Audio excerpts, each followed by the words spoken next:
BFM Business. Toute l'info éco et business à la mi-journée. 60 minutes business. Guillaume Paul. Allez, midi 22, on est de retour au Carrousel du Louvre pour la 3e édition du sommet BFM Patrimoine. C'est Benoît Lombard qui est avec nous. Bonjour Benoît, bienvenue. Bonjour. Président de La Place avec nous sur BFM Business.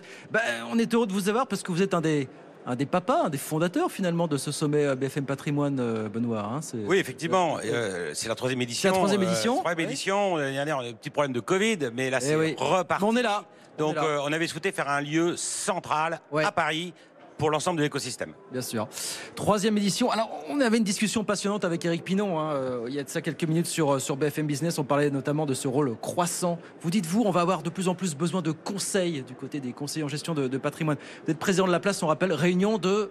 La Place, c'est la réunion de 7 entités. 7 entités de conseils en gestion de patrimoine qui ont souhaité, en un lieu unique, se retrouver, se reconsolider, si je puis dire. Et quand on se consolide, ça veut dire quoi ? Ça veut dire qu'on reprend appui sur des bases solides. On est reparti pour une belle aventure. On est reparti, vous dites, il y a une effervescence dans cette profession, dans ce secteur, mais en pleine consolidation. Qu'est-ce qui se passe aujourd'hui ? Ce qui se passe, on a un double effet, si je puis dire. D'abord, on a la problématique, bien évidemment, de la régulation financière. On sait qu'on a parlé de MIF 2, on a parlé de DDA, de directives qui sont transposées en droit interne. C'est rentré dans le langage commun depuis une dizaine d'années maintenant. Exactement, et c'est très contraignant pour les CGP et désagréable pour les clients qui ont des parcours extrêmement longs.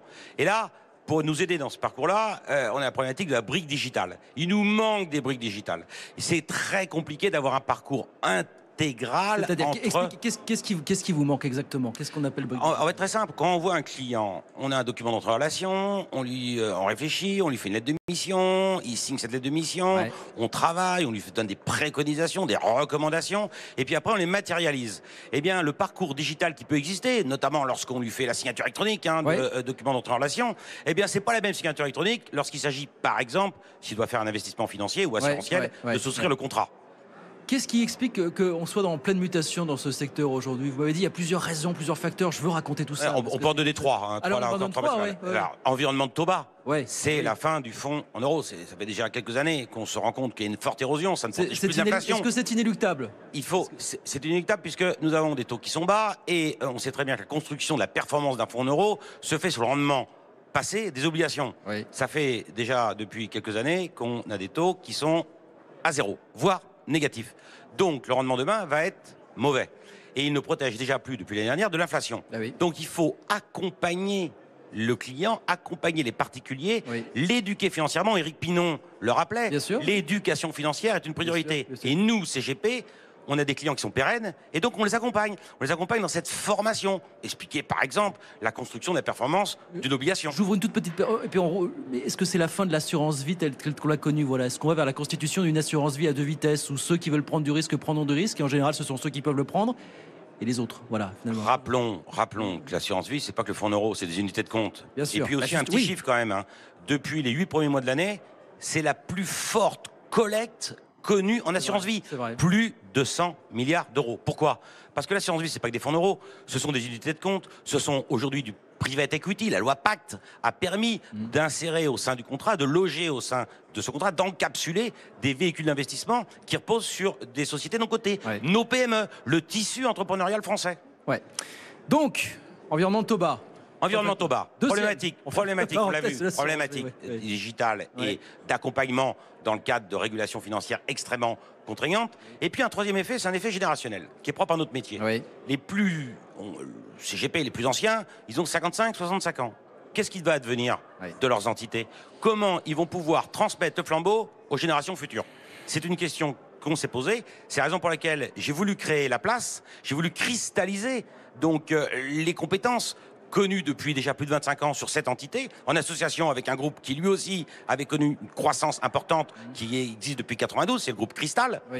Et donc on s'est associés ensemble pour pouvoir accompagner dans ces mutations des clients qui sont parfois un peu déboussolés, plus de fonds euros, c'est compliqué, il faut expliquer, des CGP qui ont un âge relativement mature et qui se disent qui va suivre mes clients demain, qui va suivre mon client où les petits-enfants de mes clients, parce que c'est exactement le cas dans mon entité, hein, donc il y a les petits-enfants, maintenant j'ai la 3e génération, et dans 20 ans, je serai où? Je suis désolé, j'ai 54 ans demain, donc, et quand j'aurai 74 ans, je serai peut-être plus là.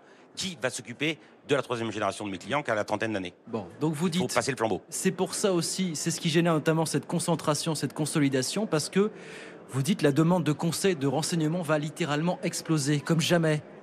Bien sûr. C'est ça l'idée finalement. Bien sûr, exactement. Alors, quel accompagnement pour demain dans ce nouveau monde, justement? C'est aussi ça la question que j'ai envie de vous poser. C'est la question fondamentale. Qu'est-ce qu'il faut faire pour des clients? Qu'est-ce qu'on voit? On voit d'abord qu'on les éduque financièrement. On leur apprend que la construction d'un portefeuille, que la construction d'un patrimoine, ça repose un peu sur une courbe de Gauss. Au départ, on commence son activité, on a un accompagnement là aussi de revenus qui va croissant, et puis à un moment donné, on se stabilise, la cinquantaine, et puis il faut commencer à préparer la retraite. Là, bravo pour la loi Pacte avec le PER, et puis après on transmet. Eh bien, ce temps-là, il y a du juridique, il y a du fiscal, un environnement qui est quand même extrêmement mouvant en fiscalité, même si depuis quelques années c'est un peu plus stable. C'est plus stable, voilà. Plus stable. Oui, mais attendez. Pourvu que ça dure, c'est ça que vous dites. Pourvu que ça dure, hein, donc ça fait depuis 4 ans que c'est stable, mais demain. Et comment on fait pour pouvoir accompagner ces clients? Il faut leur délivrer du conseil, donc c'est du temps. Et le brick digital qui nous manque va nous permettre de dépenser un peu plus de temps à destination de nos clients. Quand j'ai commencé, moi, en 96, c'était 80% de mon temps commercial, 20% administratif. Avant que je ne crée la place, c'est devenu l'inverse.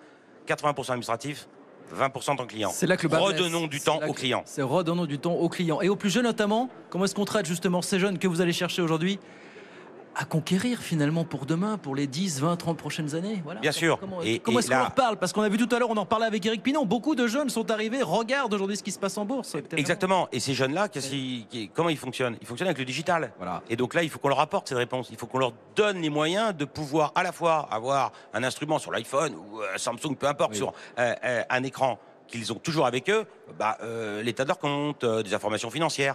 Et puis qui viennent nous voir à des événements où là, du coup, on va délivrer un conseil qui est beaucoup plus complexe, qui relève du domaine juridique, qui relève du domaine fiscal, qui relève aussi du domaine de construction d'allocation, qui reviennent du domaine aussi pour expliquer ce qui se passe lorsqu'on dit que la BCE injecte du cash. Ça veut dire quoi concrètement? Là, c'est du temps. Et là, c'est du contact physique pur et dur, voilà, c'est pas du digital. Le digital est un outil, c'est pas une fin en soi. C'est pas une fin en soi. Vous avez une belle feuille de route devant vous pour les 10, 20, 30 prochaines années.